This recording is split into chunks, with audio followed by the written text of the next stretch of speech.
আসসালামু আলাইকুম। সবাই কেমন আছেন? আশা করি সবাই ভালো আছেন।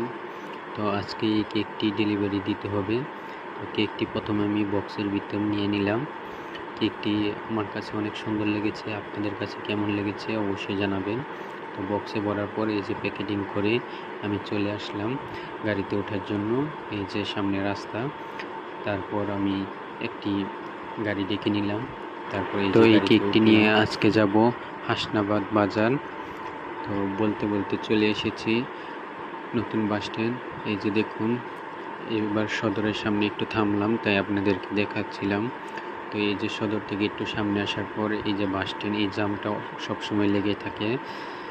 তারপরে যে বাস স্ট্যান্ড থেকে ইন্ডেক্সের এই রাস্তাটা এত ভাঙ্গা, দেখুন এত বড় বড় গর্ত, মনে হচ্ছিল গাড়িতে যে কোনো সময় উল্টে যেতে পারে যদি একটু আঁকাবাঁকা হয়।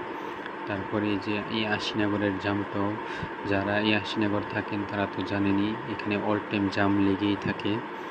তারপরে যে আশিনগর থেকে চলে যাচ্ছি হাসনাবাদের উদ্দেশ্যে। আকাশটা ছিল সকালবেলা মেঘলা মেঘলা ভাব, যেমন একটি বৃষ্টি হবে এখনই। তারপরেও যাচ্ছিলাম।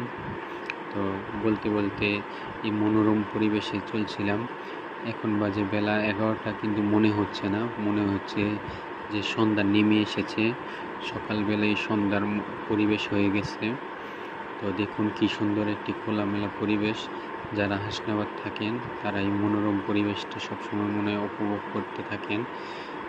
তো যদি আমার ভিডিওগুলি ভালো লাগে অবশ্যই লাইক কমেন্ট করে যাবেন। আমার ভিডিওতে কোনো ভুল থাকলে অবশ্যই আমাকে কমেন্ট করে জানিয়ে দিতে পারেন, যাতে পরের ভিডিওতে আমি ওই রকম কোনো ভুল না করি। তো আমি যখন এই কেকটি নিয়ে হাসনাবাদ পৌঁছাই তখন কাস্টমার ভিডিও করতে দেয়নি।